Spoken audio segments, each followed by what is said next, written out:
It's so good to see you all. Hi, everyone.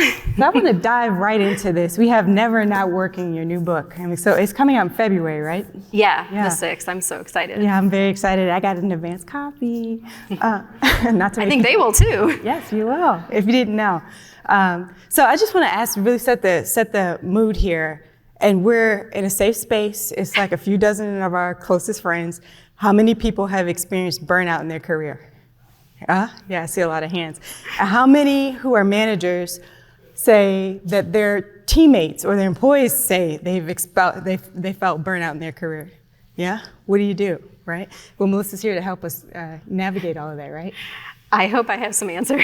Yeah, I'm sure you wrote a book, you'll have a lot of answers. But one of the questions I wanted to ask you was, a lot of people say that they want this work-life balance, right? We want to find this equilibrium, and it has felt like a movement over the past couple of years, I would say. Yeah. But then you saw the hands. People are experiencing burnout. So if we're demanding this work-life balance and yet we're experiencing burnout, where's the disconnect? In my opinion, companies just aren't listening to employees. I think COVID for a lot of us was enlightening. We started thinking about what's really important to us, our families, our loved ones, and job comes secondary, right? And so coming out of COVID, and the other thing is we learned that we can work in a very different way. Mm-hmm. Organizations, broadly speaking, were still pessimistic about remote work. And then basically we proved them all wrong. We can be productive working remotely. So coming out of COVID, we're reconsidering, realizing family is more important. We can work remotely, and then we come back out of COVID and we're kind of shoved right back in there. We're also burnt out from all the stressors of the pandemic. And those of you with kids, you're also homeschooling and you're working at the same time. And so I think employees really want that balance. It's become even more clear that it's important, but I feel like companies were really receptive, and I'm kind of sensing a little bit of backlash now, almost like 2 steps forward, 1 step back with all of the pulling back of remote work that's going on right now. Yeah. So that's why I feel like the disconnect is. Well, I wonder, is this an individual problem, like on the person? Is it on me who raised my hand and said I'm experiencing burnout, or am I the one who's causing this feeling, or does it start at the organizational level? It's not you. It's not you. No, I think that's one of the misconceptions about burnout, broadly speaking, is that, the employee is just not managing stress well enough. They need to learn more coping skills and mindfulness, and then they can handle this. That's just not accurate. It's the organizational factors, it's societal factors that are these stressors that are building on top of each other cumulatively, and cumulative stress has a toll on our bodies, on our health. And so absolutely, burnout is not caused by individuals. It's largely caused by the factors that are impacting their day-to-day lives, the stressors that they're going through. Mm-hmm. What kind of factors? So you said that there's these elements, these factors, but give us some examples. If it's not me, what is it? Well, one of the things I talk about a lot in the book is always on 24/7 culture, that not all companies, but a good number of them, too many still, think that employees will be available to them all the time. I think during COVID, we kind of learned some bad habits with communicating with our colleagues. Like what? Well, a lot of parents, for example, that are caring for kids during the day when everyone was at home have to do more stuff at work. And so Microsoft did some studies using their platforms that there was a third peak of productivity in the evenings between 8 and 11. Okay. It's when kids go to bed. Yeah. And so there's this burst of productivity into the evenings that I think we kind of learn that as a potential bad habit. It's almost like a cycle of responsiveness that now we kind of have learned we can communicate with each other outside of work hours, and that's okay. And is it okay?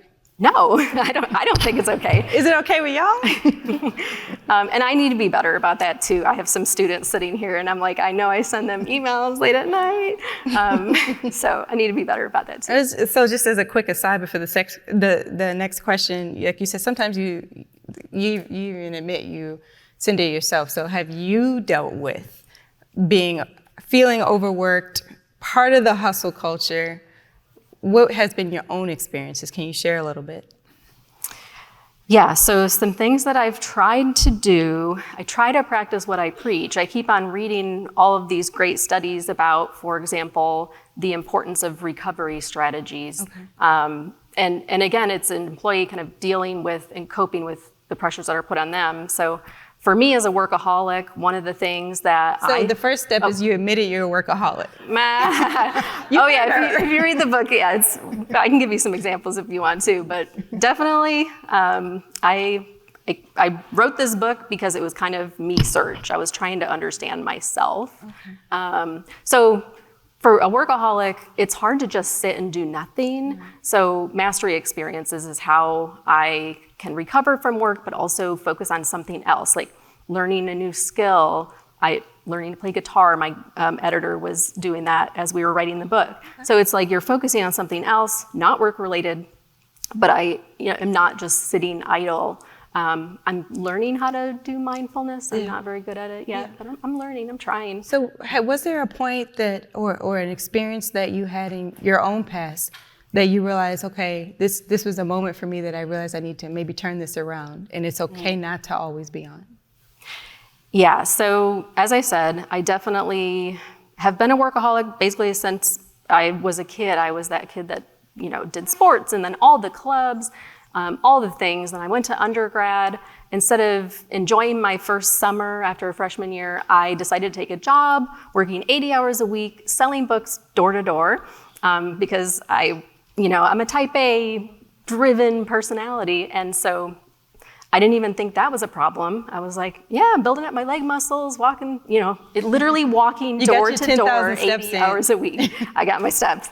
But probably the time where it was most eye-opening was when I was in graduate school. I had both my kids in graduate school, graduate school is demanding anyways. I was taking a full load of classes. I was teaching a class as instructor of record, and I was having my first child. It ended up in the middle of the semester that she was due. And right before spring break, I was trying to finish up a midterm, and I was at the coffee shop. I remember this very distinctly because I went into labor, and I was like, my contractions aren't that bad yet. And so I started timing them. I kid you not, this is a real story. Wow. And I was like, I'm gonna leave the coffee shop when they get under 6 minutes apart. I'm gonna work until they're 6 minutes. And so I spent like a couple more hours at the coffee shop, like occasionally doubled over, and then I could work on my midterm. This was my mentality. I just didn't feel like I could stop. Mm-hmm. I didn't feel like I could ask for support. Mm-hmm. I just felt like I had to push through. What's probably worse is that this happened right before spring break, and then I took 1 week off. And then I went right back to teaching and taking classes, wow. And that was it. Wow. I tell my students this as like, don't do this. That was kind of the moment where I was like, I have a problem, but I still didn't really address that until kind of writing this book and doing research on workaholism. Yeah. It's a work in progress. Yeah. Well, I think that might be. I think a lot of people can relate to you from hearing the oohs and ahs. But so really just this always on mindset. Now, a lot of you rose your hands and said that you feel burned out, but I wonder how many of us are actually self-aware enough to know that we're always on, that we have this mentality. Can we own it? And then what can we do? So I want to start with, what should I be looking for? What signs? How can I self-diagnose that I'm actually one of these people who's always on? Yeah. And so the book is mainly about workaholism. And so in the book, there's a couple of assessments. One of them is a measure that I developed and published a couple of years ago. And the other is a 20-question survey by Workaholics Anonymous that is a real thing. It does exist. And so you can take those assessments, but I have 4 questions that I could ask you in the audience that I think would give you a good sense, because each one of them addresses a dimension of workaholism. So the first one is, and you can think to yourselves, does this relate to me? Do you relate to this? Do I always feel an inner compulsion to work all the time? I feel like I ought to be working all the time. That's the first question. Okay. The second question is, do I have a hard time shutting work off in my mind? Am I constantly thinking about work when I'm not at work? Guilty. Yep, check. Yeah. The third one is, when you are thinking about work, are you feeling guilty for not working? Are you feeling anxious or uneasy? Do you feel frustrated when, God forbid, your kids or spouse want your attention, but you're trying to finish this thing after work hours and you're frustrated at them? That's the third.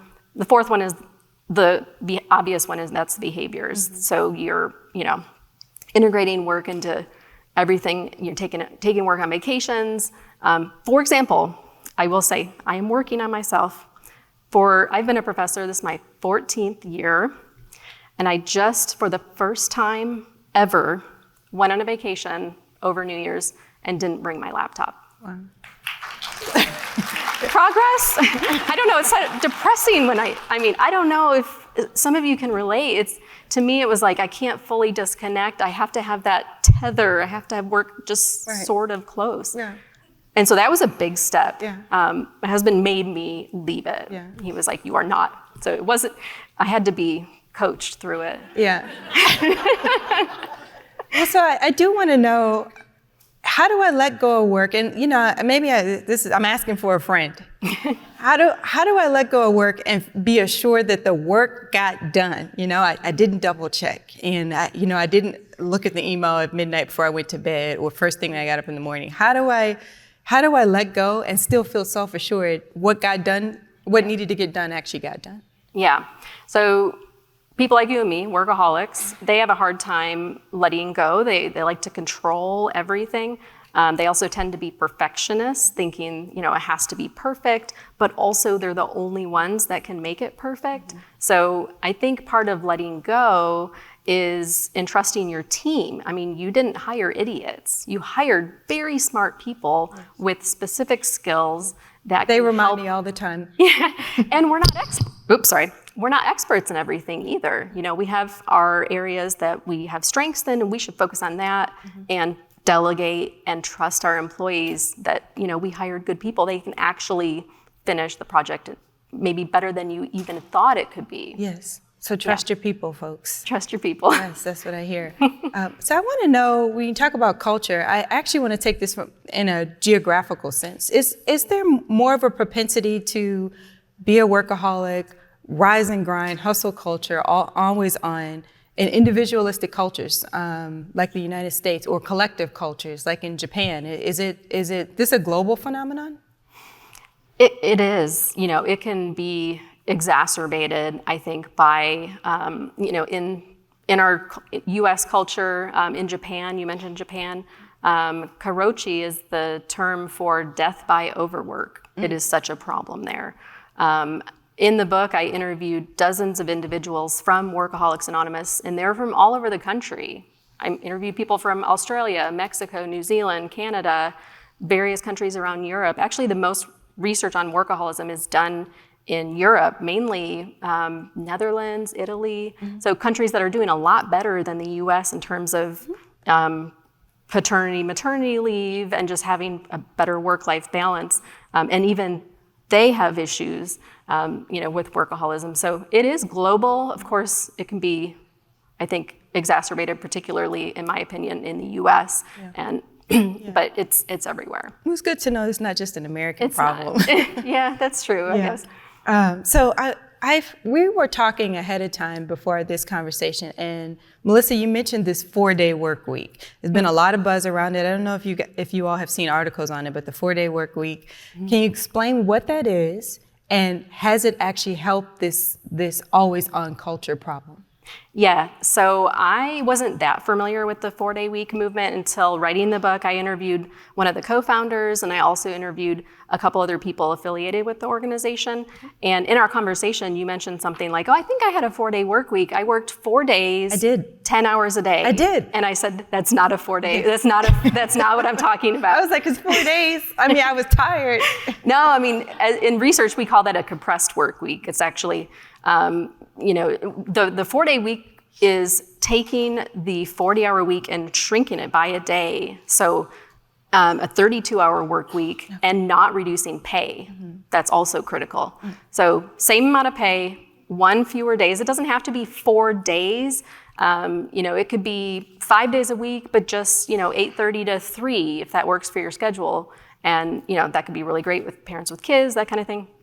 So it's a modification of when we spend our hours, but also a reduction of overall hours, and so successful. Okay. I mean, they were doing trials during the Great Resignation, and during that trial, they did 6 months pre-test, post-test, employee surveys, supervisor, and objective data. They found revenue grew over the 6 months. 70% of employees reported less burnout. Almost every single employee said they want to continue with this. And to me, this is one of the most astounding things. 15% said they would not go back to a 5-day week with any amount of money. Wow. Any amount of money. So it was that life-changing for them. Wow. So, I mean, I am just a huge fan now of the 4-day week movement from just this. The research is solid, too. Yes. It is solid research. So how come this hasn't caught on? I don't know. I don't know. There are some companies in the U.S. that are doing this. They tend to be smaller, but there are success stories. It's just, I feel like it's the same sort of hesitancy with the 4-day week, that exactly the same that we had for remote work before COVID. Oh, we can't do it. It can't be done. That's not how it works. But it can be done, and we just need to be more open-minded. We don't need to be working 40 hours a week. Mm-hmm. We have technology. We have AI. We have all these tools that help us to be more productive. We don't need to stretch that to 40 hours. There's a term called Parkinson's law, is that work expands to the time that you allow it to be. Mm-hmm. So we'll expand our work for 40 hours. Mm-hmm. Are we going to be productive for that 40 hours? No, that's questionable. Right? Yeah. No, we can shrink that and just be, more productive with our time. So I'm guessing I see a lot of people here that look career oriented. I can, especially you. So I want to know, if I don't, this has been around for a long time, right? Nothing new in the sense of always on, hustling, and leading to being a workaholic, but also I feel like I might need it for my career. So if I give up this mentality to always be available, always be on, work, am I possibly putting my career at risk? That's a great question. My answer is kind of no and maybe yes, in that maybe you're just working for the wrong company if that is what they expect of you. So is it really that bad if it's not going to work out with that particular company? You can be the judge of that, but I think there's just ways that we can craft our own careers that we will be more fulfilled, and because we're more fulfilled, we're going to be better workers. So it's certainly not going to tank your career. I just think it's going to change places that you work, and we're seeing that right now. The reshuffling, the companies that are requiring employees to come back are the ones that are losing employees, and they're moving to the companies that are allowing them to be fully remote. Yes. That is so obvious. Yes. Full disclosure, I'm 100% remote, by the way. Yeah. So but it works well. It does. It works well. Yeah. It allows me to sit here and have this conversation with you and come back to work, and And you still have interactions with your coworkers, good rapport. Yes, absolutely. Yeah, it works. I feel rewarded. I feel seen at work. So let's talk to the managers for a second. I want to ask on behalf of those who are managing people. And as a manager, I think it's fair to say most of us want our employees to feel balanced and have equilibrium and come to us when they're feeling burnout. So how do I encourage those behaviors as a manager or a leader?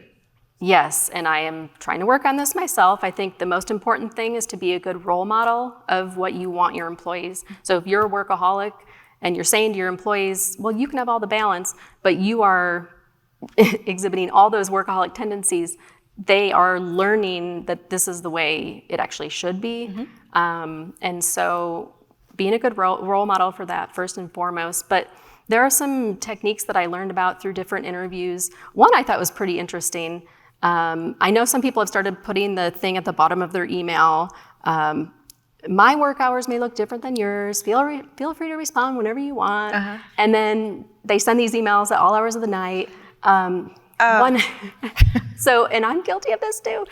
There is something called status blindness, where supervisors basically, they assume their employees have the same autonomy as they do to respond whenever they feel like it. There's still this pressure, could be from the organization, it could be from this cycle of responsiveness that I talked about, that your employees, you're saying that, but they might not feel like they can actually respond whenever. And so I think the best thing is schedule send. I need to do that a lot more. Yes. Schedule send. So if you're going to send that email, and some companies have implemented warnings that come up, and I love that idea too. It will pop up when you try to send an email after hours, and it will say, are you sure you want to send this email? Do you want to schedule it for tomorrow at 9? That is great. I love that. I love that. So people are stewards of their own time. Do I as a manager have the right to tell someone to work less or more? Am I overreaching? I mean, I think employees are going to do what they want. I mean, some of us tend to be workaholics more than others. And so I think being a good role model and encouraging that through incentives. One thing I just want to mention, a company called Medtronic has a great program called earn time to win time. So the more they use their vacation time, they get entered into drawings to win more vacation time. So instead of offering unlimited vacation time, which by the way doesn't work, people use them less often than regular vacation time. Ideas like that, so it's like a positive reinforcement for actually taking vacations.